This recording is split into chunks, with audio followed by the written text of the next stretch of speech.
शुरू करें हम लोग। जी भाई साहब। मालाचरण से शुरू करते हैं। जो एक शुद्ध विकार वर्जित अचल परम पदार्थ है, जो एक ज्ञायक भाव निर्मल नित्य निज परमार्थ, जिसके दर्श वा जानने का नाम दर्शन ज्ञान है। तो नमन उस परमार्थ को जिसमें चरण ही ध्यान है। निज आत्मा को जान कर पहचान कर जम कर अभी, जो बन गए परमात्मा पर्याय में भी वे सभी, वे साध्य है आराध्य है, आराधना के सार है। नमन भव जलधि के पार, भव चक्र से जो भव्य जन को सदा पार उतारती,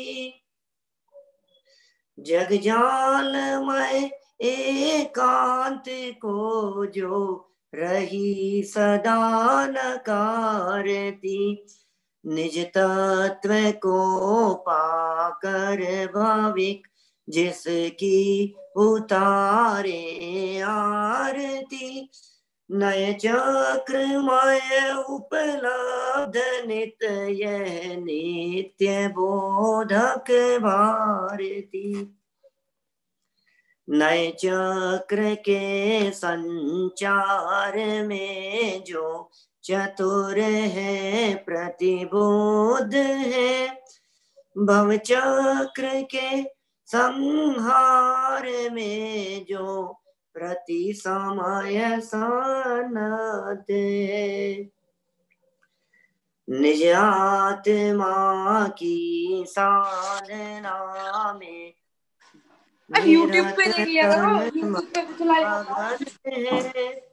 व्यजन के शरण जिनके चरण उनको नमन है, कर कर नमन निज भाव को, जिन जिन गुरु जिन वचन को, निज भाव निर्मल करन को, जिन वर कथित नाय चक्र को, निज बुद्धि बल अनुसार प्रस्तुत कर रहा हूँ विज्ञ जन, ध्यान रखना चाहिए यदि हो कहीं कुछ स्खलन, यदि हो कहीं कुछ स्खलन। परम भाव प्रकाशक नए चक्र के आधार से यहाँ हमारी चर्चा चल रही थी और चलती हुई इस चर्चा में आप लोगों ने नए ज्ञान की आवश्यकता वाले प्रकरण को अपेक्षित विस्तार से देखा है। मैं उम्मीद करता हूं पुराना विषय आप लोगों को बिल्कुल स्पष्ट होगा, होना भी चाहिए, क्योंकि नए ज्ञान की जब तक आवश्यकता हमारे को महसूस नहीं होगी तब तक जनवाणी का मर्म हमारे समझ में नहीं आएगा। माने जनवाणी के मर्म को समझने के लिए नए क्या होते हैं, नए किसे कहते हैं और नए आखिर पढ़ें तो क्यों पढ़ें, इस बात का ज्ञान अत्यंत आवश्यक है। सारा जिनागम नयों की भाषा में ही लिखा हुआ है और नयों की भाषा में लिखा होने के कारण जिसे नए की भाषा नहीं आती हो वो जिनागम की इस वीतराग वाणी को समझ नहीं पाएगा। माने जिनागम की वीतराग वाणी को समझने के लिए, जानने के लिए, उसका परिचय प्राप्त करने के लिए यह अत्यंत आवश्यक है कि यह व्यक्ति समझे गहराई से इस बात को कि आखिर जरूरत क्या है नयों को पढ़ने की।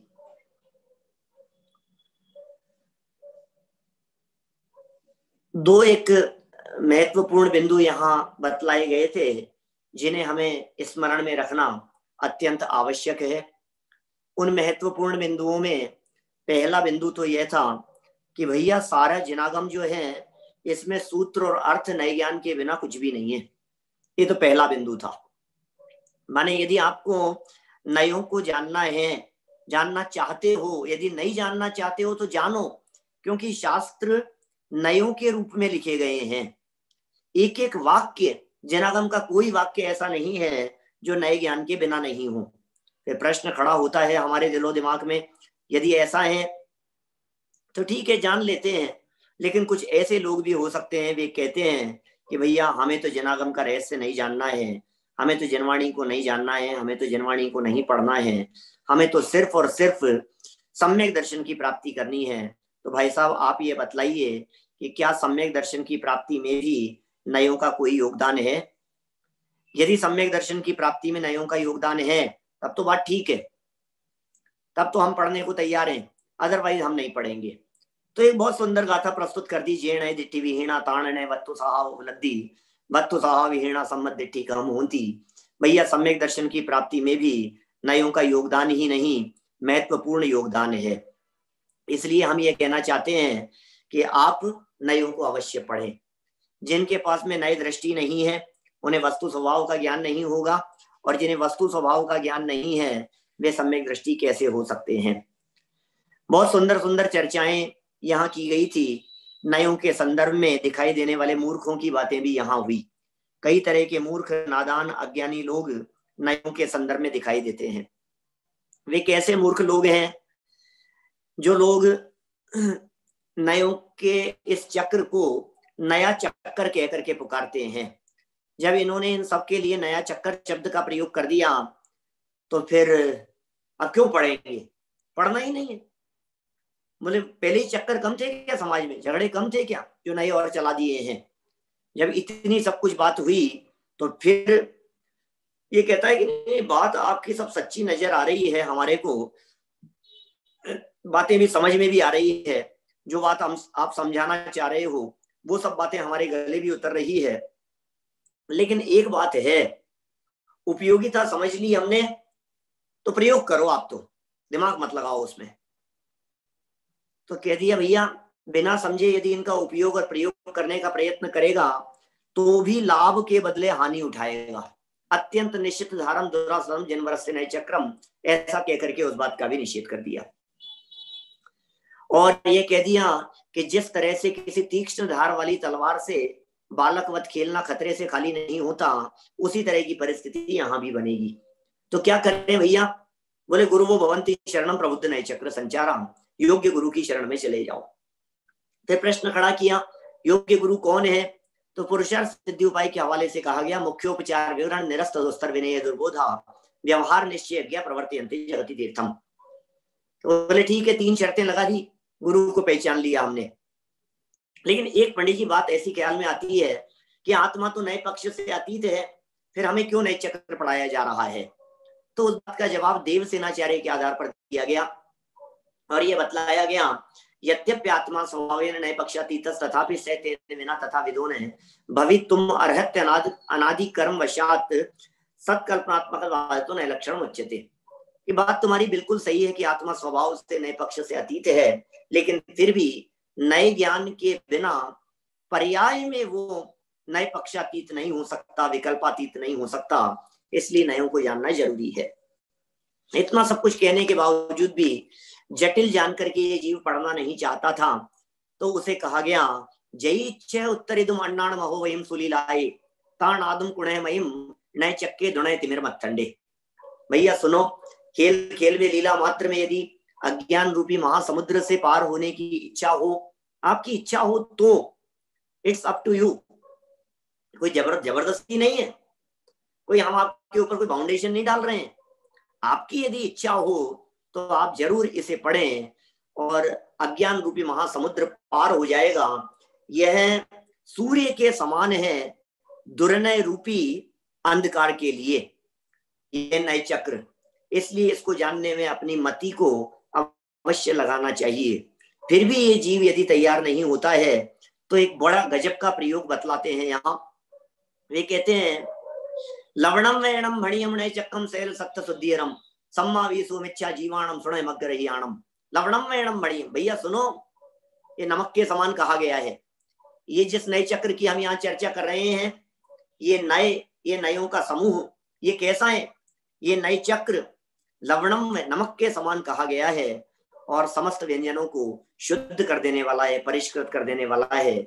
जिस जीव के हृदय में नयों का ज्ञान नहीं है वह जीव निश्चित ही मिथ्यात्व का पोषण करने वाला होता है। उसके लिए सच्चे शास्त्र भी झूठे हो जाते हैं। यह सब प्रकरण हम पिछले 22 नंबर पेज तक आपके बीच में पढ़ चुके हैं। देखिए, इसी बात को अब आगे बढ़ाते हैं कि साहब इतनी देर से नयों के गीत गाए जा रहे हो, नयों की उपयोगिता बतलाए जा रहे हो, नयों की आवश्यकता का प्रतिपादन किए जा रहे हो। हमें तो एक बात बतला दो, आखिर नए है क्या? आखिर नए कहते किसे हैं? आखिर नयों का स्वरूप क्या है? बड़े सुंदर सुंदर प्रकरण हैं, आपकी स्क्रीन पर दिखाई दे रहे हैं। देखिए जरा, नए का सामान्य स्वरूप पढ़े? आप लोगों में से कोई पढ़ेगा? हाँ, संकित पढ़ने के लिए तैयार हैं? बोलो भाई संकित। संकित को अनम्यूट किया जाए। एक पैराग्राफ पढ़ना है सिर्फ तुम्हें, बोलो। अनम्यूट हो गए। स्यात् पद से मुद्रित परमागम रूप श्रुत ज्ञान के भेद नए हैं।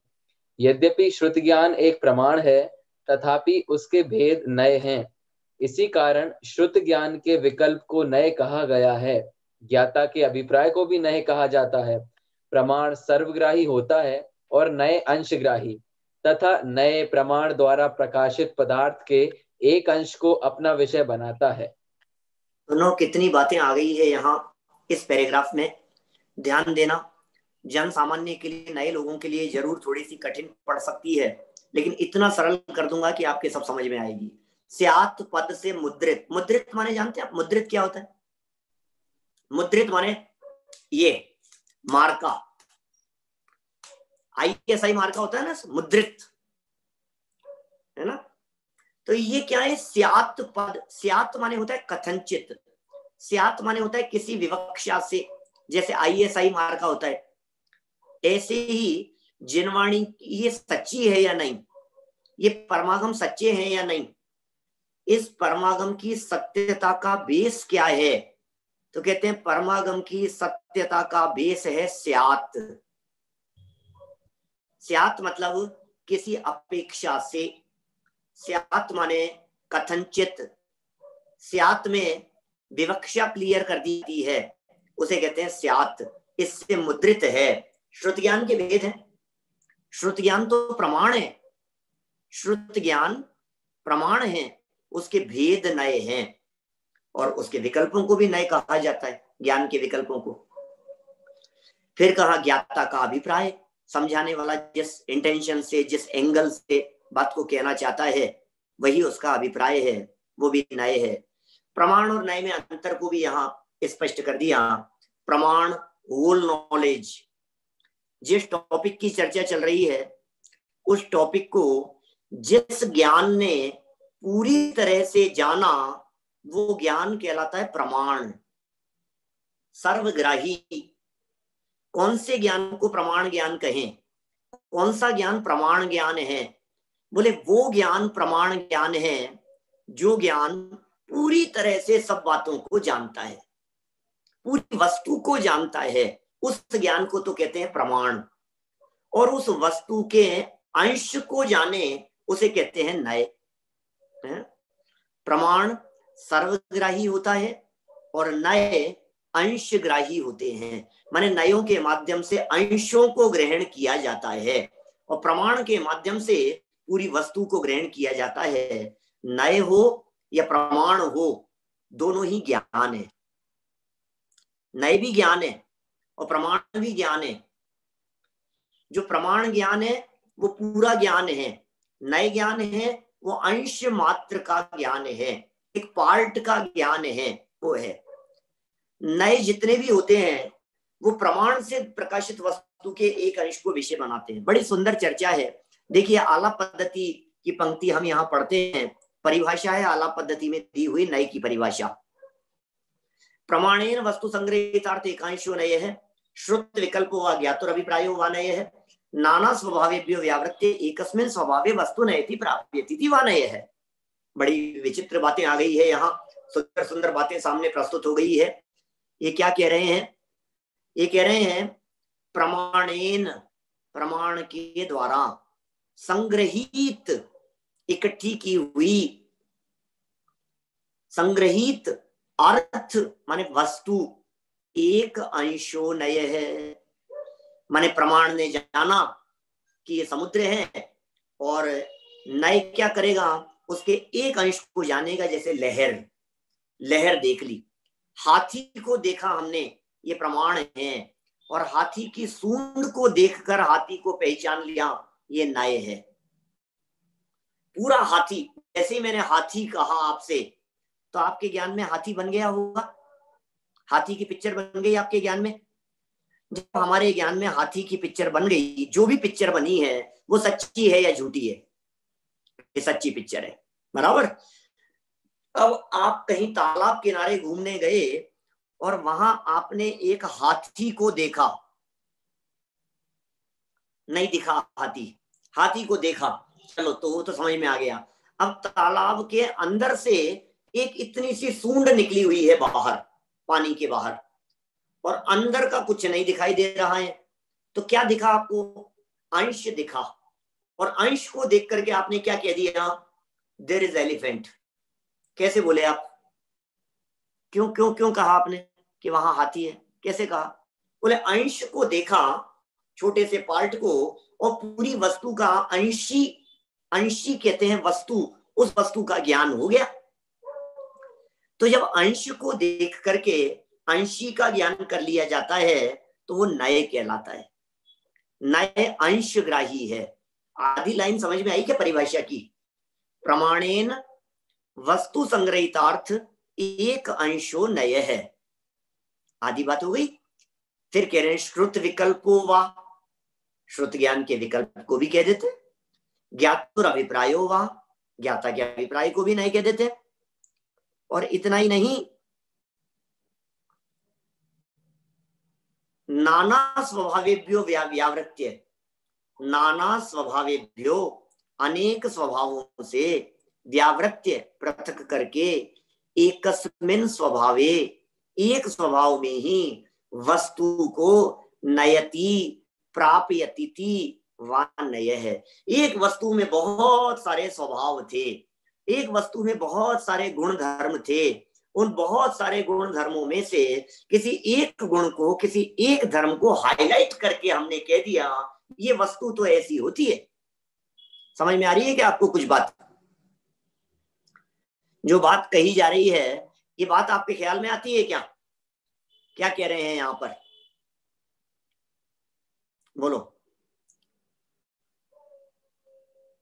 स्पॉटलाइट पे क्या दिख रहा है आपको? ये किताब दिख रही है क्या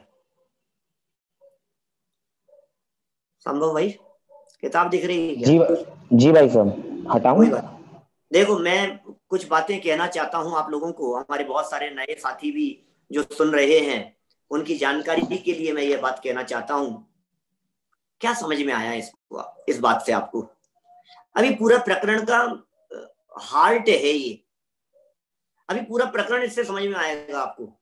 प्रमाणेन, प्रमाण माने वस्तु, वस्तु के एक अंश, एक पार्ट, एक पार्ट से पूरी वस्तु को देख लिया अपन ने। कि कैसे देखें एक पार्ट से वस्तु को? रोज तो देखते हो आप।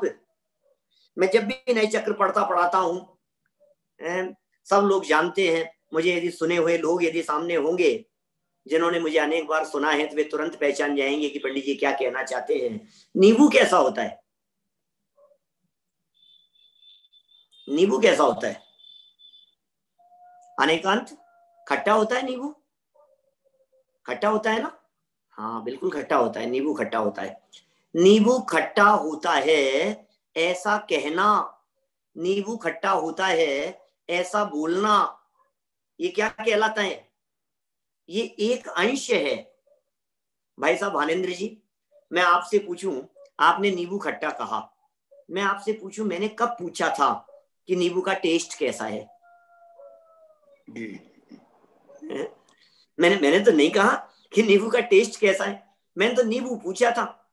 आप उसे खट्टा कह रहे हैं। और हमारे पास में एक 2 साल का बच्चा बैठा हुआ था जो स्कूल में गया था और शेप सीख रहा था। उसने कहा नींबू तो अंकल गोल होता है। एक दूसरा बच्चा वो जो स्कूल में कलर्स सीख रहा है अभी, वो कहता है नींबू तो येलो होता है, नींबू तो पीला पीला होता है।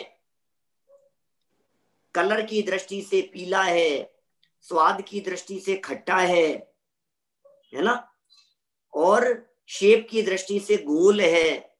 आकार कैसा है उसका? तो गोल है। कहने का मतलब यह है कि नींबू कैसा है। जब यह कहा जाता है तो अलग अलग एंगल हैं उसमें देखने के, और एक एंगल को देख करके जब पूरे नींबू का कथन कर दिया जाता है तो उसे कहते हैं नए। नींबू को खट्टा कह देना, नमक को खारा कह देना, मिश्री को मीठा कह देना। मिश्री कैसी होती है? बोले मीठी होती है। नमक कैसा होता है? बोले खारा होता है। यद्यपि उसमें और भी बहुत सारी चीजें हैं, उसको देखने के और भी बहुत सारे एंगल हैं, तो भी सिर्फ एक अंश से निर्णय हो जाता है। एक अंश को देख करके हम पूरे को पहचान लेते हैं कि आखिर बात क्या है, आखिर कहना क्या चाहते हैं। बस इसी का नाम नय है। इसी कहा गया है यहाँ प्रमाणेन वस्तु संग्रहितार्थ एकांशो नय है, श्रुत विकल्पो वा ज्ञातुर अभिप्रायो वा नय है, नाना स्वभावेभ्यो व्यावृत्य एकस्मिन् स्वभावे वस्तु नयति प्राप्यति वा नय है। ये नय की परिभाषाएं होंगी। मैं नीचे नहीं दिखाना चाह रहा हूं आपको कुछ भी, नीचे जो कुछ भी लिखा हुआ है वो सब आपने पढ़ लिया है। उसके नीचे चलता हूं मैं, क्योंकि थोड़ा थोड़ा फास्ट चलना है ना अपने को। संस्कृत से मैंने अर्थ कर दिया है, नीचे लिखे हुए अर्थ को पढ़ने की जरूरत महसूस शायद नहीं हो रही है, आप लोगों ने पढ़ ही लिया होगा, है ना। उसके आगे वाला पैराग्राफ, अनंत धर्मात्मक होने से वस्तु बड़ी जटिल है। वस्तु में अनंत धर्म है, वस्तु में अनंत गुण है, वस्तु में अनंत शक्तियां हैं। अनंत धर्मात्मक होने से वस्तु बड़ी जटिल है। जटिल है वस्तु, लेकिन जटिल है तो जाना तो जा सकता है, कहा नहीं जा सकता है? बोलो। जानना और बोलना, इन दोनों में जमीन आसमान का अंतर है। जाना जा सकता है, ज्ञान जान सकता है, बट बोल नहीं सकते। जैसे फॉर एग्जाम्पल मैं आपसे बात कहूं, पानी का स्वाद कैसा होता है, घी का स्वाद कैसा होता है, रसगुल्ला कैसा होता है। आपने कह दिया मिश्री कैसी होती है, तो आपने जवाब दे दिया मीठी होती है। लेकिन यदि आपसे यह प्रश्न किया जाए कैसी मीठी होती है, आम जैसी मीठी होती है, बनाना जैसी मीठी होती है, या एप्पल जैसी मीठी होती है, गुड़ जैसी मीठी होती है, कैसी मीठी होती है? बोलो, एप्पल कैसी मीठी है? हम क्या करें, कोई जवाब ही नहीं है हमारे पास में। इसका मतलब उसके स्वाद को जाना तो जा सकता है, लेकिन कहा नहीं जा सकता है। इसी तरह से किसी भी वस्तु के संदर्भ में उसे जाना जा सकता है, कहा नहीं जा सकता है। तो फिर क्या करें? बोले एक एक धर्म का क्रम पूर्वक निरूपण किया जाता है। पूरी वस्तु को तो बोल नहीं सकते हैं, लेकिन एक एक धर्म के बारे में थोड़ा थोड़ा सा हम कथन जरूर कर देते हैं। आत्मा कैसा है, तो अब अनंत धर्मात्मक आत्मा को तो कैसे कहें? अनंत गुण है, अनंत शक्तियां हैं, अनंत को कैसे कहेंगे हम? तो फिर क्या करेंगे हम? तो फिर हमने कहा भैया सुनो, क्या तो फिर क्या कहेंगे हम? तो फिर एक बात हम ये जरूर कहेंगे कि आत्मा में ज्ञान है, उससे जान लो। आत्मा अमूर्तिक होता है, ऐसा जान लो। आत्मा में दर्शन है, सुख है, वीर्य है, ऐसा जान लो। आत्मा अजर अमर है, अविनाशी है, ऐसा जान लो। बोले क्रम क्रम से निरूपण किया जा सकता है। थोड़ा थोड़ा सा समझाएंगे तो आत्मा के बारे में कंसेप्ट क्लियर होगा, अदरवाइज नहीं हो सकता है। युगपत्तुओं से कहा नहीं जा सकता है। फिर बात ये कह रहा है शिष्य कि भैया इसमें कौन से को पहले कहें और कौन से को बाद में कहें। तो जवाब दिया इसका कोई नियम नहीं है, ऐसा नहीं है। आत्मा में ज्ञानचंद जी तो यहाँ होंगे टॉप पर ज्ञान, फिर दर्शन जी कहाँ होंगे, दर्शन लाल जी यहाँ होंगे आंखों में, फिर चारित्र सागर जी कहाँ होंगे, बोले हाथ पांव में। तो नीचे उतरते हुए ज्ञान ऊपर है माथे में, दर्शन नीचे उतर गया, फिर चारित्र हाथ पांव में नीचे और उतर गया। ऐसा होता है क्या? किसे पहले कहें और किसे बाद में कहें? बोले इसका कोई नियम नहीं है, इसका नियम बनता ही नहीं है किसी भी प्रकार का पहले और बाद में कहने का, ये वस्तु स्थिति बनती ही नहीं है। इसका कारण क्या है, मैं कई उदाहरण देकर के आपको इन बातों को समझा सकता हूं। क्लास में विद्यार्थियों में कौन पहले और कौन बाद में? आप लोग इतने सब विद्यार्थी लोग, सब लोग सामने बैठे हुए हैं, सबके सामने बैठे हुए यदि मैं एक बात आपसे पूछूं कि कौन पहले है और कौन बाद में है, क्या क्राइटेरिया है? कुछ भी नहीं है। जब हॉल में बैठे हुए होते हैं ना अपने प्रवचन हॉल में, और यदि मैं पूछता कौन पहले और कौन बाद में, इधर से गिनो तो ये पहले और इधर से गिनो तो ये पहले, पीछे से गिनो तो वो पहले हो गया, इधर से गिनती शुरू करेंगे तो ये पहले हो गया। तो कहीं भी किया जा सकता है ना, पहले और बाद का तो कोई नियम नहीं है। आत्मा में अनंत गुण एक साथ रहते हैं, पहले और बाद का तो कोई उसके अंदर नियम ही नहीं है। कैसे कहें कौन पहले और कौन बाद में है? जैसे फॉर एग्जाम्पल मैं कई बार पूछता हूं, भाई अमन, मैं पूछता हूं लोगों से सभा में इस तरह की बातें कि बताओ 6 द्रव्यों के नाम बताओ। सुना होगा आप लोगों ने, है आप तो फाइनल में हो ना, शास्त्री फाइनल में, पिछले वर्ष भी पढ़ा था अपन ने प्रारंभिक वाला प्रकरण, तो सुनी होगी बातें। बोलो 6 द्रव्यों में पहला द्रव्य कौन सा है? तो उसने बताना शुरू किया धर्म अधर्म। नहीं नहीं नहीं, क्रम से बोलो, क्रम से। है अंकुर क्या कहेंगे, बोले क्रम से बोलो। हो गया, क्रम से बोलो, बोल तो रहा हूं मैं, क्रम, ये क्रम नहीं है क्या? बोले नहीं नहीं नहीं, क्रम क्या होता है? बोले जीव पहले, फिर पुद्गल बाद में, फिर धर्म उसके बाद में, फिर अधर्म उसके बाद में, फिर आकाश, फिर काल। बोले ये तो क्रम है क्या? जीव, पुद्गल, धर्म, अधर्म, आकाश, काल, बोले ये क्रम है। क्यों भैया, ये क्रम किसने बना दिया? कहां से आ गया ये क्रम? ऐसा कोई क्रम नहीं है, मुझे बताओ आगम के अंदर कहीं ऐसा कोई क्रम दिखता हो तो। जीवम जीवम दवम, वहां से उठा लोगे आप। अरे उमा स्वामी आचार्य ने जो क्रम बतलाया है, एक बहुत महत्वपूर्ण सूत्र दिया 5वें अध्याय में, आकाशात एक द्रव्याणी। सब तत्वार सूत्र के ज्ञाता विद्वान लोग बैठे हुए हैं सामने। आकाशात एक द्रव्याणी। अजय जी साहब नागपुर से, बोलो, आपने भी तत्वार सूत्र का ये सूत्र पढ़ा होगा, 5वें अध्याय का सूत्र है, आकाश तक के द्रव्यों की संख्या 1 होती है। अब जरा इसको समझाओ कोई व्यक्ति मुझे, आकाश तक के द्रव्यों की संख्या 1 होती है। किसी व्याकरणाचार्य से पूछो, संस्कृत व्याकरण जानने वालों से पूछो, बोला आकाशात, आ मर्यादा का सूचक है, आकाशात आकाश तक के द्रव्यों की संख्या 1 है। एक द्रव्यानी, एक द्रव्य है, इसका मतलब जीव 1 है, उद्गल 1 है, धर्म 1 है, अधर्म 1 है, आकाश 1 है। क्या ऐसा अर्थ किया जाएगा कि नहीं किया जाएगा? क्यों क्यों नहीं किया जाएगा? पता है क्यों नहीं होगा इस तरह का अर्थ? थोड़ा सूक्ष्मता और गंभीरता से समझने की कोशिश करना, क्योंकि उमा स्वामी आचार्य इसके पहले एक सूत्र दे चुके हैं। वो सूत्र क्या है? अजीव काया धर्मा धर्माकाश पुद्गला। क्या साहब? पहले उन्होंने कहा अजीव काया धर्म अधर्म आकाश पुद्गला, धर्म अधर्म आकाश पुद्गला, फिर जीवश्च, और बाद में आगे चल करके कहा कालश्च। तो द्रव्यों में पहले नंबर का धर्म द्रव्य है, दूसरे नंबर पर अधर्म द्रव्य है, तीसरे नंबर पर आकाश द्रव्य है, चौथे नंबर पर पुद्गल द्रव्य है, 5वें नंबर पर जीव है, और 6ठे नंबर पर काल है। और कहा कि इस क्रम में आकाश तक के द्रव्य 1-1 होते हैं, मतलब धर्म 1 है, अधर्म 1 है, आकाश 1 है। यह अर्थ है इसका, धर्म अधर्म आकाश ये 1-1 होते हैं। बात समझ में आ रही? यहां जो वाक्य प्रस्तुत किया गया, इस वाक्य में इस बात को कहा गया कि भैया कौन धर्म पहले और कौन धर्म बाद में, इसका कोई क्राइटेरिया नहीं है, कोई नियम नहीं है। तो फिर कैसे चलेगा, वस्तु व्यवस्था कैसे चलेगी? बोले चिंता मत करो, अतः ज्ञानी वक्ता अपने अभिप्राय अनुसार जब एक धर्म का कथन करता है तब कथन में वह धर्म मुख्य और अन्य धर्म गौण रहते हैं।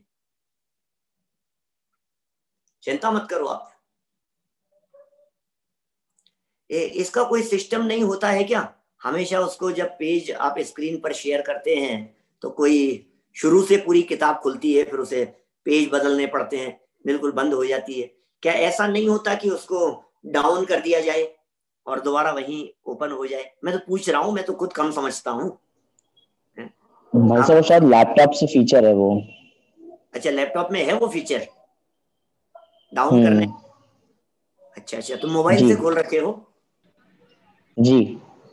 अच्छा भाई, कोई लैपटॉप वाला हो तो उसको भी, क्योंकि वो बार बार में आता है ना, वो नए चक्र किताब सामान्य स्वरूप से सब शुरू होती है आवश्यकता से, पूरे मंगलाचरण से, फिर दोबारा खोलते, फिर कभी डाउन करोगे तो फिर ऐसा होगा, इसलिए मैंने बीच में बात कही। चलिए, बात क्या कह रहे हैं यहाँ, कितना सुंदर वाक्य हो गया। माने ज्ञानी के ऊपर डिपेंड करता है, ज्ञानी वक्ता के अभिप्राय पर निर्भर करता है। जब वो एक कथन करता है, जिस बात को बोलता है वो बात मुख्य हो जाती है और अन्य धर्म गौण हो जाते हैं। आप समझिए मुख्यता क्या होता है और गौणता क्या होता है। जिसकी चर्चा की जाती है वो ऑटोमेटिक मुख्य हो जाता है, जिसकी चर्चा नहीं होती है वो गौण हो जाता है। जो वाक्य हमने बोल दिया वो अपने आप ही मुख्य हो गया।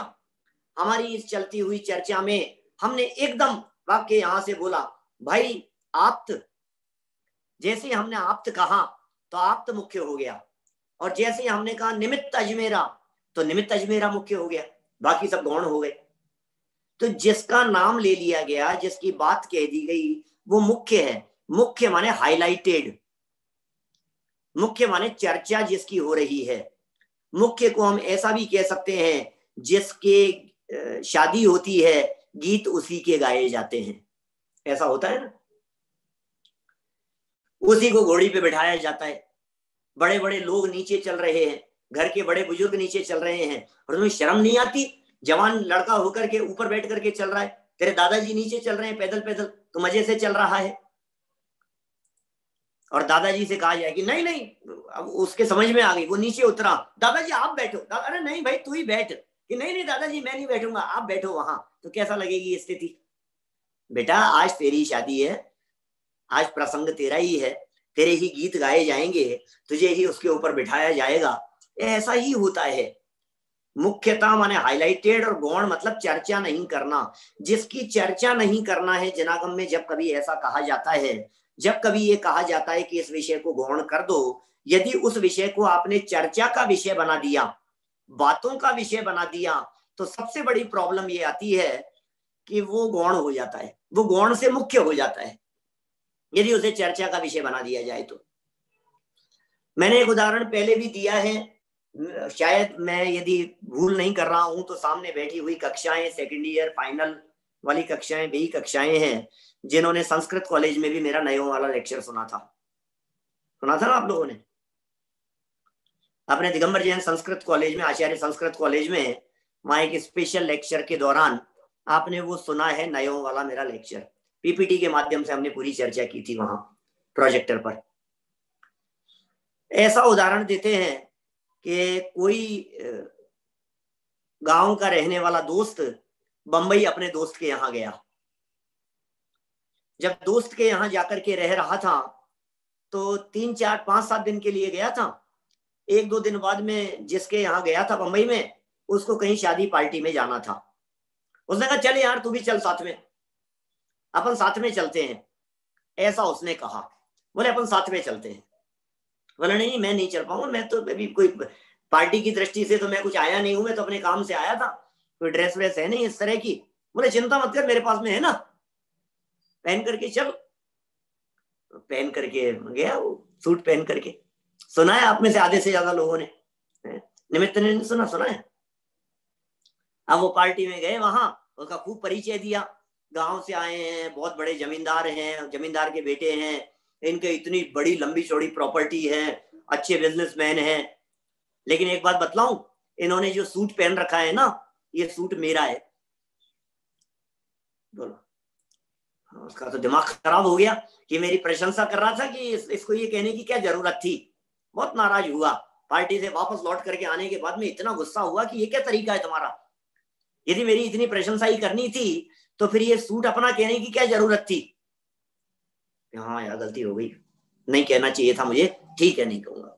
दूसरे दिन फिर शादी में जाकर मैं तो नहीं जाऊंगा तेरे साथ में, तू ऐसी बात करता है।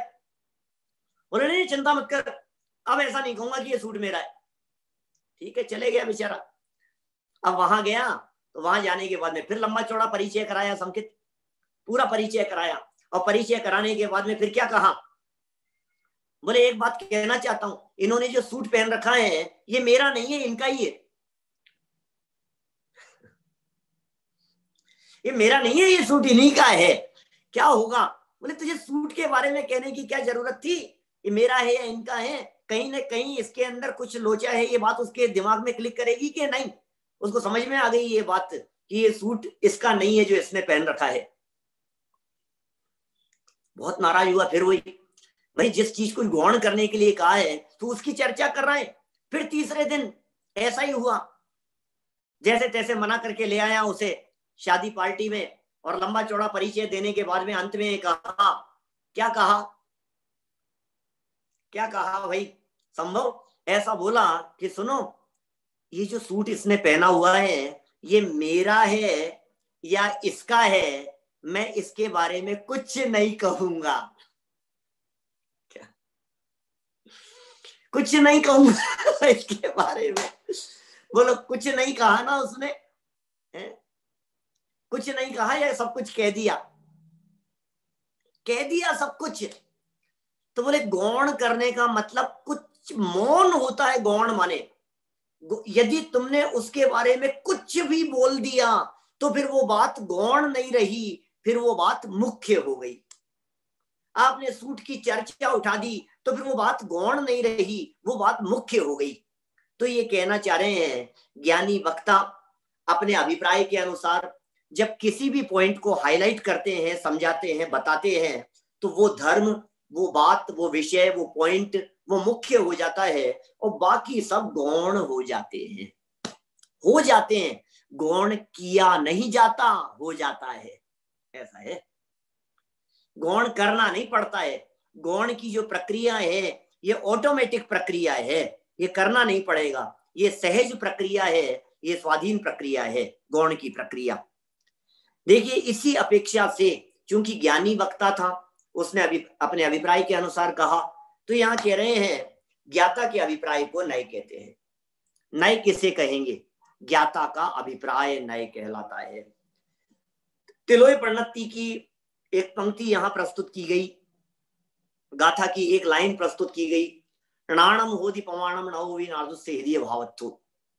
णाणम होदि पमाणम, णाणम ज्ञान, होदि पमाणम ज्ञान प्रमाण है।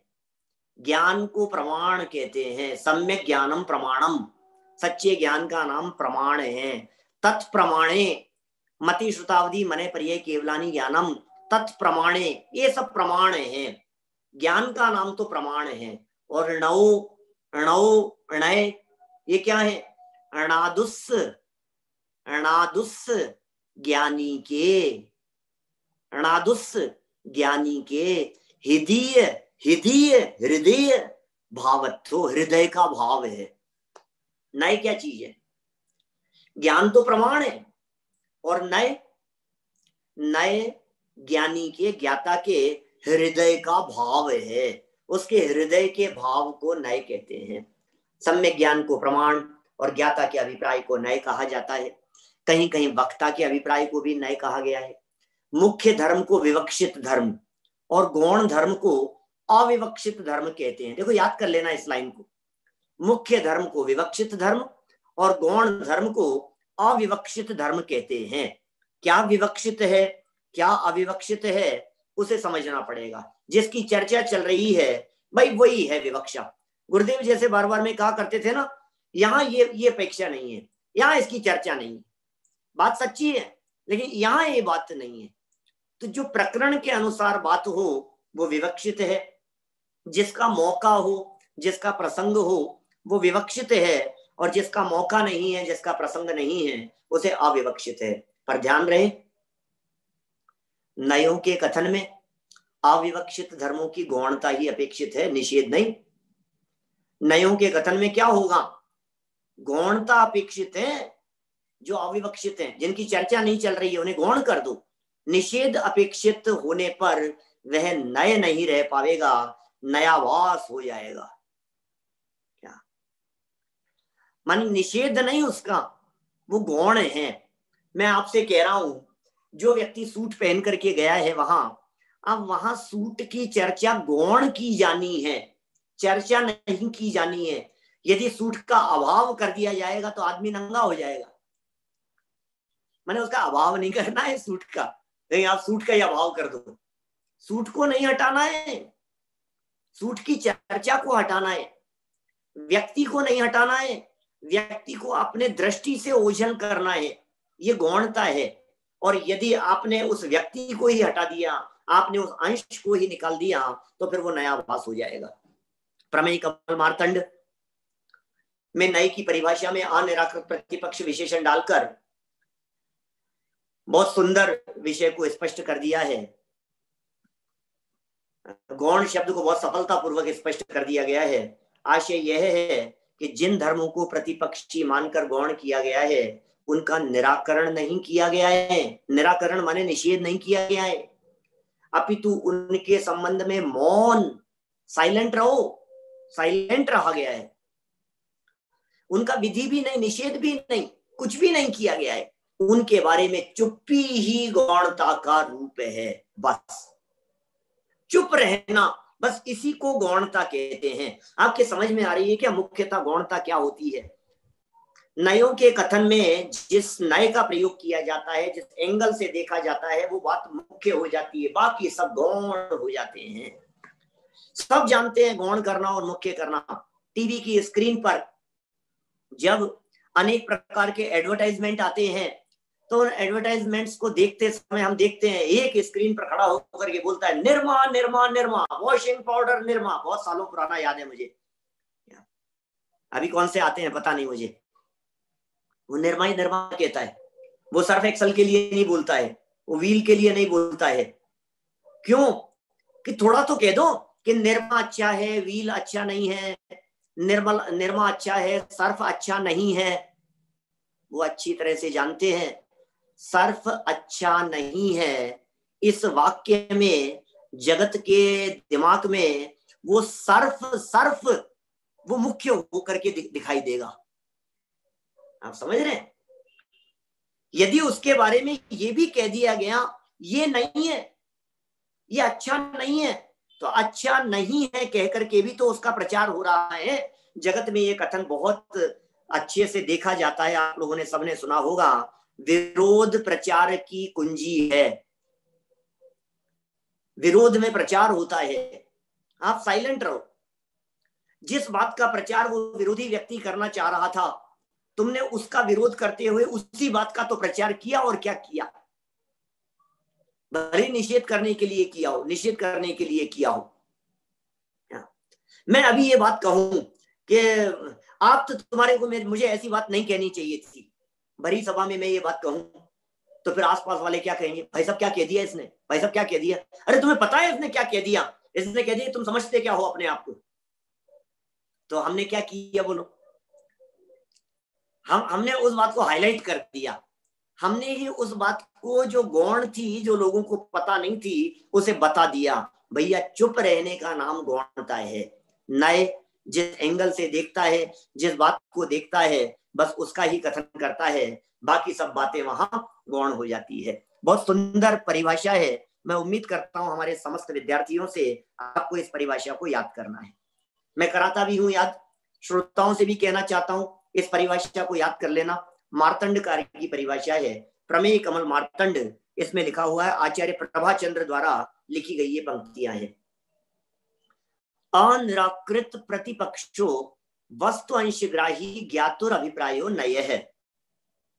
अनिराकृत प्रतिपक्षो वस्तु अंशग्राही ज्ञातुर अभिप्रायो नयः। अनिराकृत प्रतिपक्षो वस्तुअंश, वस्तु अंश तोड़ेंगे तो वस्तु हो जाएगा, वस्तुअंश, आधा आधा से और आधा तय है बीच में, वस्तुअंश ग्राही ज्ञातुर अभिप्रायो नय है। क्या बात होगी भाई साहब? अनिराकृत, निराकृत माने निषेध, आ माने नहीं, निषेध नहीं करना, किसका? प्रतिपक्ष का, दूसरी बात का निषेध नहीं है। इसीलिए तो कहते हैं हर विवाद का हल हो सकता स्यादवाद के द्वारा। विरोध नहीं कर रहे हैं हम किसी का, विरोध खत्म हो जाते हैं। पुरुषार्थ सिद्धि उपाय के मंगलाचरण में बोलते हैं ना, विरोध मथनम नमाम्य अनेकांतम, विरोध को जो मथ देता है, सारे विरोध धुल जाएं, सारे विरोध दूर हो जाएं, वो है नय। प्रतिपक्ष का निषेध नहीं करता। वस्तु अंश ग्राही, वस्तु के अंश को ग्रहण करता है। ज्ञातुर अभिप्रायो नय है, ज्ञाता का अभिप्राय नय कहलाता है। समझ में आई कुछ बात? मैं इस परिभाषा से 3 प्रश्न निकालता हूं छोटे छोटे से, और 3 प्रश्नों के जवाब स्वरूप ये परिभाषा निकली है। देखिए क्या कह रहे हैं, नय किसे कहें भाई साहब? पहला जवाब ज्ञातुर अभिप्रायो नय है, ये पहला जवाब हो गया। एक पार्ट पकड़ लिया अपन ने इस परिभाषा का, ज्ञातुर अभिप्रायो नय है, ज्ञाता के अभिप्राय को नय कहते हैं। प्रश्न खड़ा हुआ, कौन सा अभिप्राय? ज्ञाता का कौन सा अभिप्राय नय है? समझ में नहीं है। ज्ञाता का अभिप्राय नय है तो ज्ञाता का कौन सा अभिप्राय नय है? तो जवाब दिया वस्तु अंश ग्राही। सेकंड क्वेश्चन का उत्तर, अंश को ग्रहण करने वाला ज्ञाता का अभिप्राय वो नय है, अंश को पकड़ा है वो नय है, अंश ग्राही। तो बोले आपने एक अंश को तो पकड़ लिया, एक अंश को तो हाईलाइट किया, बाकी सबका क्या होगा? वस्तु में तो और भी सब कुछ है ना। बोले अनिराकृत प्रतिपक्षो, उनका निषेध नहीं किया गया है। तो 3 छोटे छोटे से प्रश्न और इन 3 प्रश्नों के जवाब और नय की सर्वांगीण परिभाषा, कितनी छोटी सी परिभाषा इन्होंने दे दी है, जिसके अंदर नय की परिभाषा स्पष्ट रूप से बन गई है। आलाप पद्धतिकार ने जो पीछे कहा था, प्रमाणेन वस्तु संग्रहितार्थ एकांशो नय, श्रुत विकल्पो वा ज्ञातो अभिप्रायो वा नय है, नाना स्वभावेभ्यो व्यावृत्य एकस्मिन् स्वभावे वस्तु नयति प्राप्यति वा नय है। कितनी बड़ी परिभाषा दे दी थी, फिर भी वो मूल मुद्दे की बात इतनी मुखरित होकर के नहीं आई जितनी यहाँ अनिराकृत प्रतिपक्षो वस्तु अंश ग्राही ज्ञातुर अभिप्रायो नय है, इसके अंतर्गत ये बात सामने आती है। चलिए इसको थोड़ा सा समझाते हैं, इसी बात को। बीच वाला पैराग्राफ बोलो भैया, कौन पढ़ेगा? पढ़ो हमारे साथियों में से, किसी का हाथ मुझे दिख नहीं रहा है। जो भी पढ़ना चाहे हैंड रेस करें। हाँ सही, हम पढ़ोगे? बोलो। यह मुख्यता और गौणता वस्तु में विद्यमान धर्मों की अपेक्षा नहीं, अपितु वक्ता की इच्छानुसार होती है। रुकना, देखो क्या कहा, मतलब ये इसके ऊपर निर्भर नहीं कर रहा है। आगे पढ़ना है भाई तुम्हें हमारे को, अभी रुको। ये क्या कह रहे हैं, ये वस्तु में धर्मों की अपेक्षा नहीं है, तो फिर किसकी अपेक्षा से है? बोले इट डिपेंड्स। किसके ऊपर? बोले कहने वाले के ऊपर। मेरी मर्जी में क्या कह रहा हूं, ये तुम्हारे हिसाब से नहीं चलेगी ये बात। मुख्यता क्या मुख्य और क्या गौण है? वस्तु में तो सब समान रहते हैं। देखो आगे क्या कह रहे हैं, विवक्षा,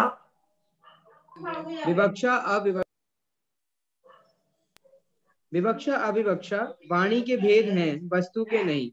वस्तु में तो सभी धर्म प्रति समय अपनी पूर्ण हैसियत से विद्यमान रहते हैं।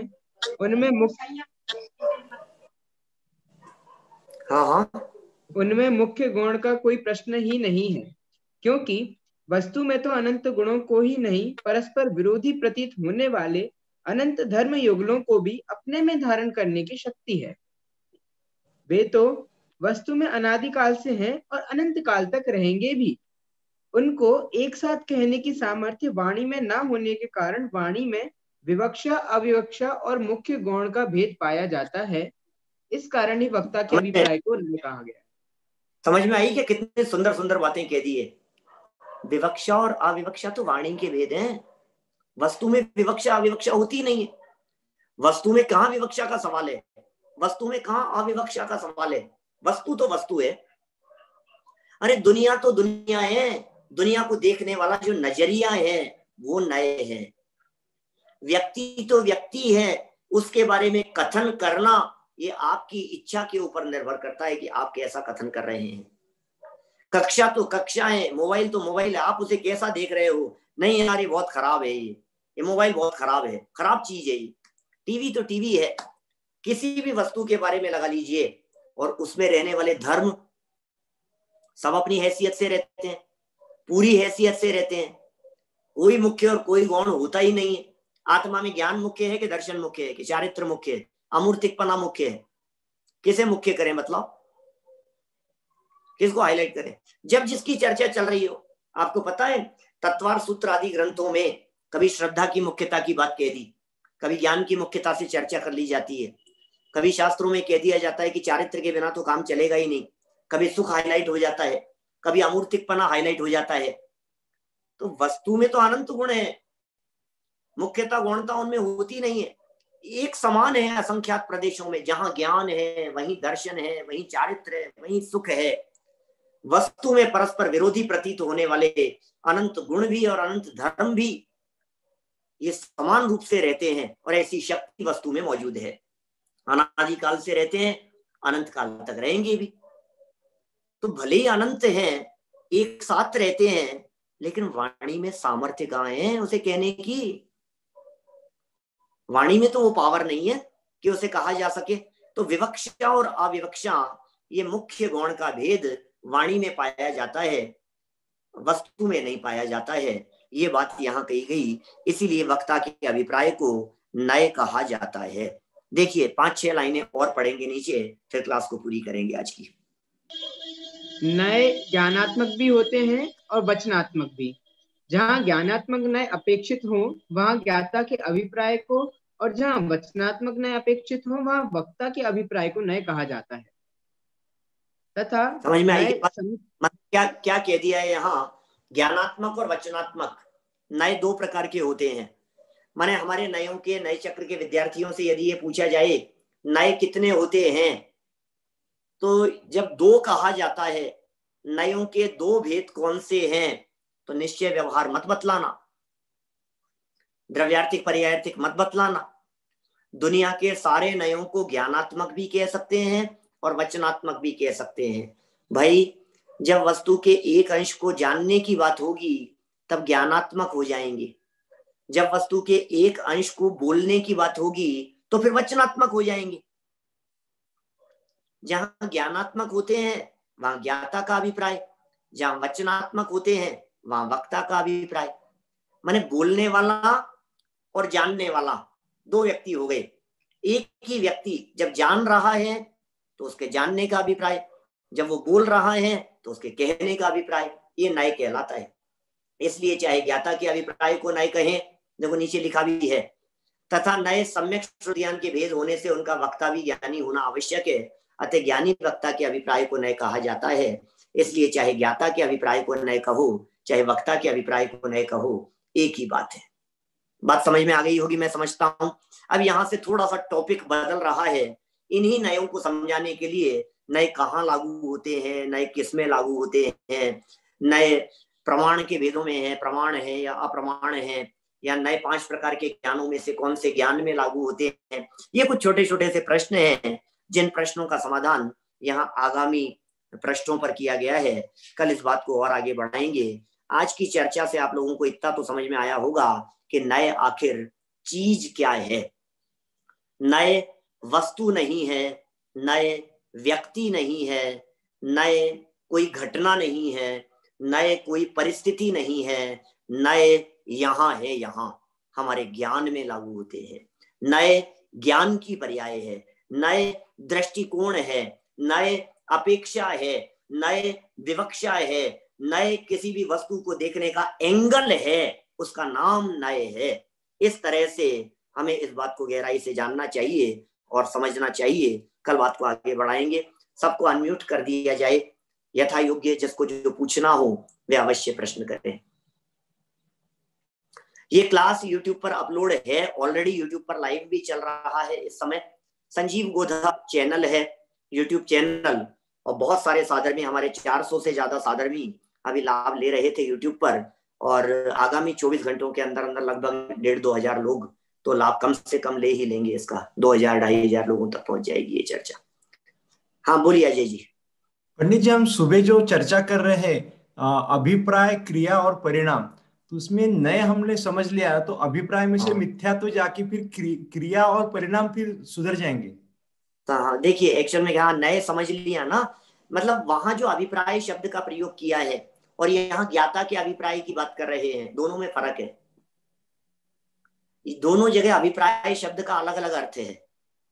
वहां क्रिया, परिणाम और अभिप्राय, उसमें अभिप्राय शब्द श्रद्धा के अर्थ में है, और यहाँ जो ज्ञाता का अभिप्राय कहा जा रहा है, यह अभिप्राय शब्द ज्ञान की पर्याय के अर्थ में है।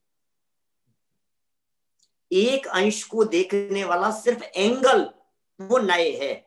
अब उस एंगल को समझ करके जिनवाणी में ये बात किस एंगल से कही है, किस विवक्षा से कही है, इसे समझकर जब हम उस पर भरोसा करते हैं, श्रद्धा करते हैं, तो सम्यक दर्शन हो जाता है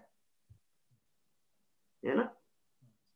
पंडित जी, जो ये जो ज्ञान है, ये खाली श्रुत ज्ञान, नए जो लगाते हैं खाली श्रुत ज्ञान में लगता है। यहाँ हम श्रुत ज्ञान की बात कर रहे हैं यहाँ पे। बिल्कुल श्रुत ज्ञान की बात कर रहे हैं। कल यह चर्चा आएगी आगे, मतलब इसके आगे जो प्रश्न उठाया है उसके जवाब में श्रुत ज्ञान को ही सिद्ध किया है। हम ये चर्चा भी करेंगे कि दूसरे ज्ञानों में नए क्यों नहीं लगता, कल करेंगे चर्चा। और जो नए होते हैं वो खाली ज्ञान गुण में होते हैं ना? हाँ, खाली ज्ञान गुण में, श्रद्धा में नए नहीं होते, चारित्र में नए नहीं होते। बोलो भाई साहब, मेरा एक प्रश्न है कि जो अपन ने प्रमाण और नए में अंतर किए थे प्रारंभ में, कि नए जो प्रमाण पूर्वक होते हैं, क्या नए पूर्वक भी प्रमाण हो सकता है? नहीं हो सकता। जो हाथी वाला दृष्टांत दिया था अपन ने, अंश के नए पूर्वक प्रमाण नहीं हो सकता, क्योंकि नए यदि प्रमाण के बिना है तो वो नया भास है। नहीं, प्रारंभ में तो प्रमाण पूर्वक ही नए हुआ।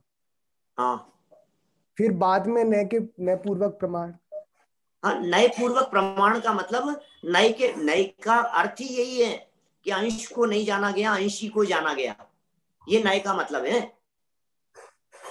नए अंश को नहीं जानता है, समझना बात क्या है। नए अंश को नहीं देख रहा है, अंश के माध्यम से अंशी को देख रहा है। नयति इति नय है, अंश के माध्यम से वस्तु तक पहुंचाने का काम नए का है। नए ज्ञान को नहीं देख रहा है, ज्ञान से आत्मा को देख रहा है। नए खटाई को नहीं देख रहा है, खट्टेपन से नींबू को देख रहा है ना। खट्टेपन से नींबू को देखा है। नींबू कैसा होता है, बोले खट्टा। तो किसको देखा? खट्टेपन को नहीं। खट्टापन एक अंश है और नींबू अंशी है। तो खट्टेपन रूपी एक अंश से नींबू का जो ज्ञान हुआ वो नए कहलाता है। ऐसा है। यदि मात्र अंश का ही ज्ञान करके रह जाए तो फिर वो ज्ञान ही सच्चा नहीं है, फिर वो नए ही सच्चा नहीं है। ऐसा है। और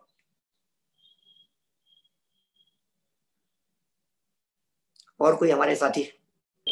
भाई साहब, मतलब दो कथन आते हैं ना, कि एक तो कि प्रमाण के विषय में नयों की प्रवृत्ति होती है, मतलब प्रमाण के विषयों में नयों की प्रवृत्ति होती है, और दूसरा कथन आता है कि नयों के माध्यम से प्रमाण का जो विषयभूत द्रव्य है उस तक पहुंचा जाता है। तो इन दोनों नयों को मतलब दोनों कथनों को कैसे सामंजस्य बैठेगा? एक ही कथन है, प्रमाण से जाने हुए पदार्थ में ही नए की प्रवृत्ति होती है। इसमें कोई बाधा नहीं, मतलब एक ही तरफ लगेगी ये बात। अब इसमें कहाँ सामंजस्य की बात है? नहीं तो भाई साहब, दूसरा कथन ये है ना कि नयों मतलब प्रमाणभूत, प्रमाण के विषय में नयों की प्रवृत्ति होती है और नयों के माध्यम से प्रमाण तक पहुंचा जाता है। तो जब पहले ही प्रमाण, सुनो, नए के माध्यम से प्रमाण तक पहुंचा जाता है ऐसा मत कहो उसे। नए के माध्यम से वस्तु तक पहुंचा जाता है, बस यही कहो। नए वस्तु, प्रमाण नए अधिगम है। प्रमाण और नए के माध्यम से वस्तु का ज्ञान होता है। प्रमाण और नए के माध्यम से वस्तु को जाना जाता है। जब पूरी वस्तु को एक साथ जाना जा रहा है तो प्रमाण है, और अंश अंश करके जाना जा रहा है तो वो नए है। अंश अंश करके अंश को नहीं जानेंगे तो वहीं पहुंचना तो वही है हमारे को, ठीक है ना। प्रमाण के बिना नए नए होते ही नहीं है। बात तो उधर से ही लागू होगी। अभी कल परसों जब ये प्रकरण चलेगा तो मैं इस बात को और हाईलाइट करने वाला हूं आपके बीच में। प्रमाण के बिना नए नए नहीं होते, वो सब नया भास होंगे प्रमाण के बिना वाले। जिसे वस्तु की खबर नहीं है वो कैसे कैसे प्रतिपादन करेगा। कल जब चर्चाएं आएगी तो शायद आगे चल करके इसमें ही कुछ प्रतिपादन आया है, एक दो पृष्ठों में कहीं कुछ आएगी चर्चा, जिसमें समझ लीजिए आप बौद्ध मतों की चर्चा कर लो, सांख्य मत वालों की चर्चा कर लो। वो कहे साहब हमने पहले अनित्यता को जान लिया, फिर बाद में नित्यता को जानते रहेंगे। अनित्यता को हमने जान लिया, बोले झूठा है। तो पहले बतला पूरी वस्तु को जानता है यानी नित्य अनित्यात्मक। नित्य अनित्यात्मक पूरी वस्तु को जानता है तो तुझे 1 महीने तक लगातार अनित्यता के गीत गाता रहे, हमें कोई ऐतराज नहीं है। तेरा सारा ज्ञान सम्यक ज्ञान है, सारा प्रतिपादन सम्यक है, क्योंकि माइंड में वो गौण है नित्य पक्ष। लेकिन जिसे नित्य पक्ष की पता ही नहीं है, खबर ही नहीं है, अब वो जो कुछ भी बोले ये सब फर्जी, फिर झूठे, सब गड़बड़ हो गया, ऐसा समझना। भाई साहब आपने मतलब कहा कि वस्तु की खबर के बिना नए कैसे लगेंगे, तो अगर भाई साहब नयों का प्रयोजन तो वस्तु की खबर ही था ना। अगर पहली वस्तु की खबर होगी तो नयों का क्या प्रयोजन रहा? अरे जब तक आपको पता ही नहीं है पूरी अनेकांतात्मक वस्तु का, तब तक नयों का प्रयोजन क्या रहेगा? आएगी बात आगे चल करके कि जब प्रमाण के माध्यम से पूरी वस्तु को जान लिया तो नए की क्या जरूरत है। ये बहुत सारे पॉइंट है इस तरह के। माने अभी तो अपन ने नए की चर्चा शुरू की है, ये सारी बातें तो खुलने वाली है आगे स्टेप बाय स्टेप। मैं आपसे कहता हूं कि सुनो, आपके विदाई समारोह के समय आपकी फोटो खींचती है कि नहीं, ग्रुप फोटो, और आपको यदि कहीं पासपोर्ट में लगानी है, किसी जगह पर लगानी है, कहीं देनी है, आपका प्रपोजल स्नैप भेजना है, तो आप क्या वो ग्रुप फोटो भेजते हैं कि नहीं भेजते? भेज सकते हैं क्या? उसमें आ गए ना अपन, बोले वो जो फोटो है ना वो प्रमाण वाला फोटो है, माने उसमें सब शामिल हो गए हैं। हमें सबको नहीं देखना है, हमें सब में से किसी एक को हाईलाइट करना है। बात समझना, बात क्या चल रही है। माने सब तो है, सब में तो आ गया, लेकिन फिर भी एक एक अंश का ज्ञान, जैसे आगे चल करके अकलंग देव आचार्य कहेंगे प्रमाण प्रकाशितार्थ विशेष प्ररूप को नय है। प्रमाण से प्रकाशित वस्तु के विशेष रूप से प्ररूपित करने वाला वो नय कहलाता है। जिसने प्रमाण वाली जो वस्तु थी उसको विशेष रूप से प्ररूपित किया। जैसे समझ लीजिए पहले मेडिकल साइंस में क्या करते हैं, पहले पूरी बॉडी का ज्ञान कराते हैं, फिर स्पेशलिस्ट बनते हैं। ये आईज स्पेशलिस्ट है, ये हार्ट स्पेशलिस्ट है। तो ये हार्ट जब पूरी बॉडी को जान लिया तो हार्ट स्पेशलिस्ट की क्या जरूरत है? उस पार्ट विशेष को हाईलाइट करने का काम, उसके माध्यम से विशेष जानने का काम वो नयों का होता है। नय उस चीज की गहराई में जाता है, नय उसको सूक्ष्मता में ले जाकर के उसे प्रतिपादित करता है। ये नय का काम है, ऐसा है। ठीक है जी भाई साहब। हाँ, कल ये पॉइंट खुलने वाला है। कल की क्लास में इस चर्चा की विशेष विवक्षाएं जो भी होगी वो यहाँ अलग अलग आगम प्रमाणों के आधार से प्रस्तुत करेंगे। चले और कुछ? जनवाणी स्तुति। निज निधि निज में बताई यह अनंत उपकार है, उसके लिए जिन वाणी माँ को वंदना शत बार है, वंदना शत बार है।